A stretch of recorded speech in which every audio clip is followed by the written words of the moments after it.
Hello and welcome to the video. This is a video all about this thing here. Now this isn't new by any means. This is the LAL5, the Eachine LAL5, and this one came from Banggood, link in the description.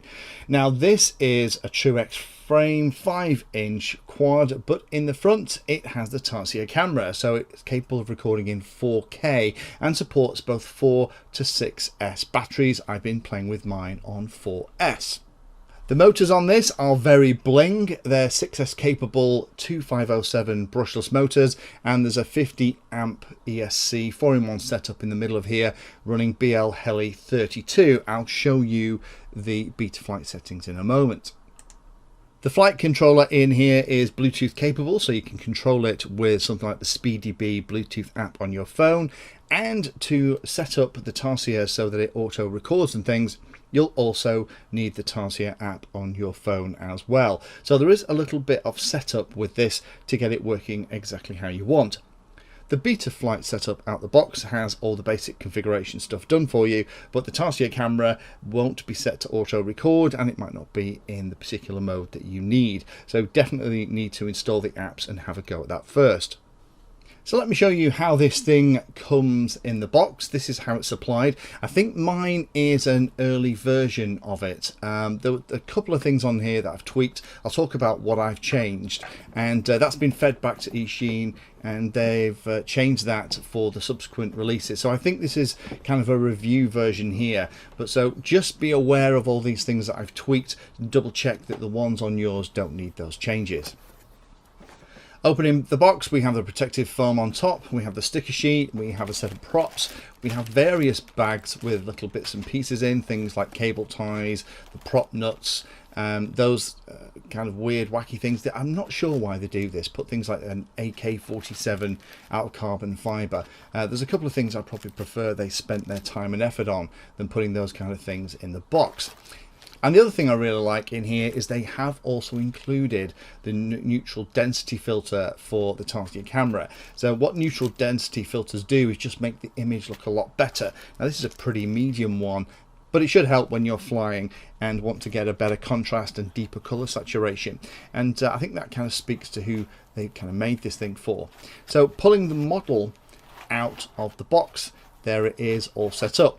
Now the thing that it doesn't have is a receiver, so that cable out the back is for your receiver, so that's where you need to pop it really, and any S-Bus capable receiver will do. So to set it up, what you're going to have to do is take out each of the 6 screws that are holding down the top plate to plug your receiver in, and I also did a couple of different mods too. For those of you that are going to ask, I'll put a link in the description to my smart tools video where I talk about this smart screwdriver. When I got this, my wife christened it my sonic screwdriver, and that is what it is known now in our house. With the top off, we can get a better look inside, so we can see the VTX on the top with the MMCX connector going out into the antenna that's held in a rubberized 3D printed mount at the back. That's also got the support for the antennas, whichever receiver you want. Nice big capacitor. This wire here is the one that you're going to need to connect in your S-Bus receiver. We have the flight controller on the top, and then we have the 4-in-1 at the bottom. And hopefully you can see there all of the different pieces, and then that stack at the back is actually the control board, heatsink and everything else for the Tarsier. Now in mine, the screws that are holding the Tarsier in are actually metal, and there has been an attempt to try and electrically isolate it by using a couple of rubberized mounts, but the bottom of the screws are actually straight into the carbon fiber, and because they're metal they can conduct a little bit of electricity, so you can have a problem with the on-screen display disappearing. So I'm going to just take mine off, 3D print a mount for it, and then pop it on so that it's the right way. Now the heatsink is actually at the bottom here. It'd probably been a better idea to have the heatsink at the top in more airflow. So with that done and an S-Bus receiver plugged in, let's connect to it and I'll show you what the Betaflight setup looks like out the box. So everything is working, which is good. Let's have a look at the ports. So TBS Smart Audio on UART3, D-Shot 1200 for the ESC, and then just scrolling down, everything else looks pretty standard. No telemetry output turned on. Anti-gravity in air mode full time. So the onboard current and voltage looks like that. Failsafe is set to drop, which is great. PID tuning is very basic and looks like that. The receiver is powered by the USB connection, which is fab. So you can go in here and change everything around. So I just need to change it to the Spectrum TAER mapping and everything worked beautifully. Modes tab is very basic. There's an arm and an angle and not much else. So you're going to need to spend some time in here setting it up for how you want. Then it's worthwhile going into the on-screen display. The OSD layout is horrible, so just move things around. So it definitely looks like somebody has been in here to set things up. The way it's laid out though is very much to whoever it was taste rather than the defaults. So what's it like to fly? Well, this is the image from the Tarsier SD card. This is a HD recording. I'm just going to show you exactly what it looks like as I fly around. In terms of the flying experience with the model, the frame itself is a true X, but because the tune is quite basic, it's nothing really to write home about. Would I feel comfortable flying this aggressively? Probably not without spending a bit of time looking around with the rates, the super rates and things like that. And I'm also spotting there is a little bit of vibration when I throttle up that appears in the HD video that doesn't appear in the on-screen display. Now the mount for the camera itself is made of TPU, just like the protective mounts at the ends of each of the arms and the mount for the antennas at the back. But that doesn't seem to be enough to get rid of all the vibration that's coming from the motors and props that keeps the image nice and clear. The disappointing thing about the performance of the Tarsier in comparison to something like the Runcam Hybrid is, in my experience, it does tend to underexpose unless you start playing around with some of the settings. Now, admittedly, the sun is quite low in the sky here, but hopefully you can see that a lot of the detail has been lost in the ground. Now, if you're flying in a bright sunny day where the ground is directly lit, then it's a different experience. But it's just showing you the limitations of things like this Tarsier in these slightly more challenging conditions that things like the Hybrid cope with quite well. So in summary, what do I think? Well, the spec and the quality of the pieces, individual pieces, is good. The Tarsier isn't a bad camera. The flight controller, the ESCs are quite nice. The VTX is pretty good. The frame is actually a really nice frame with the separate arms and the way it's all laid out. Has to be quite tall to fit in the Tarsier camera and to enable it to rotate. And the Tarsier camera can't point out directly level, which for a filming quad, if that's what this is, would have been a handy thing.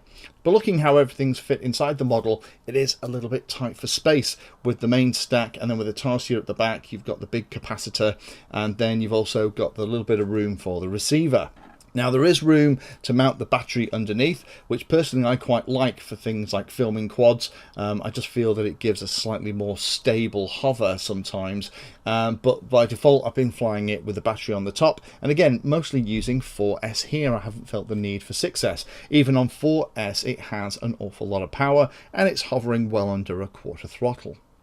But there are a number of things that you need to be aware of, and I think some of them are because this is such an early production version of this particular quad. The first thing is that it's probably not aimed at a beginner, because you have to do things like take the top off, install your receiver and do those pieces as well. So you're going to have to find a receiver that's going to talk S-Bus by default, plug it into that cable that's there, and away you go. The build quality wasn't great on mine. Eachine have told me that the subsequent versions have been improved. The way that the wires are soldered from the ESC onto the flight controller haven't got any slack. The soldering isn't particularly good, and I had the negative wire from the XT60 actually separate when I was doing my setups, and I was really pleased it did it at that point rather than when I was flying around, because that would have been very dangerous, because the few strands of that negative wire that actually been soldered wouldn't have been able to cope with the current, would have just overheated and let go, and the whole thing would have come crashing down to the ground. The Tarsier setup via the phone is definitely needed. The default password for the Tarsier Wi-Fi, I couldn't find it easily, was 1234567 8. Surprise, surprise. But once you've got in there, you can set it up. turn off loop recording, make sure that it's auto starting and auto stopping. When you finish a flight, you'll find that the last recording appears corrupted, but if you plug it all back in, the Tarsier will then gracefully close down that last file and start a new one. So if ever you can't read a recording from the Tarsier SD card, just plug the battery in again, count to 5 and unplug it, and you'll find that that recording will have been fixed and closed. The Tarsier is also prone to some long-range interference. Shout out to Curry Kitten. If you don't follow Curry Kitten here on YouTube, go and check out his channel. He found that with the R9M, with the telemetry turned on, it caused a lot of interference with the Tarsier. And again, if you don't have the Tarsier boards electrically isolated from the frame, then you can get some really weird effects with the on-screen display too. So I would do that little mod, or make sure that the metal screws, if you have metal screws on yours, because they should be coming with plastic ones now, are electrically isolated from the carbon fiber frame. And my last thought on this is, who is this actually aimed at? I'm sure there are pilots out there who are looking at this who will be very excited about it. It's not a racing quad. It's kind of a freestyle quad. It's not really a filming quad because it doesn't have something like GPS assist and iNav and those things on it, so you can kind of park it in 3D space and rotate around. I guess it's for those pilots who aren't comfortable setting up a quad from scratch, but do like the idea of being able to record in 4K and want to have a Tarsier camera on their next quad. My advice would be, if you're looking to get one of these, when it comes in, go through it with a fine-tooth comb and double check that all of the connections are absolutely spot on, that you don't have any dodgy soldering, that you don't have any problems with the metal screws going into the Tarsier board at the back, and that everything is done up properly. Thanks for watching the video and watching right to the very end. You can find me in all the usual places on social media, and if you like the video and like what I'm doing here, then hit the subscribe button and hit the bell notification icon too. If you really like what I'm doing, you can go the extra mile and become one of my Patreons for access to me directly for support, and also giveaways and regular updates too. If you're looking for particular content, then check out the playlist. I organise all of my videos into playlists, so if you're looking for a particular topic, you can find everything here. If it's called Introduction To, it's designed to start very simply and build on that simple introduction to teach you all about it. If it's called For Beginners, then that is really aimed at people who are brand new to that part of the hobby.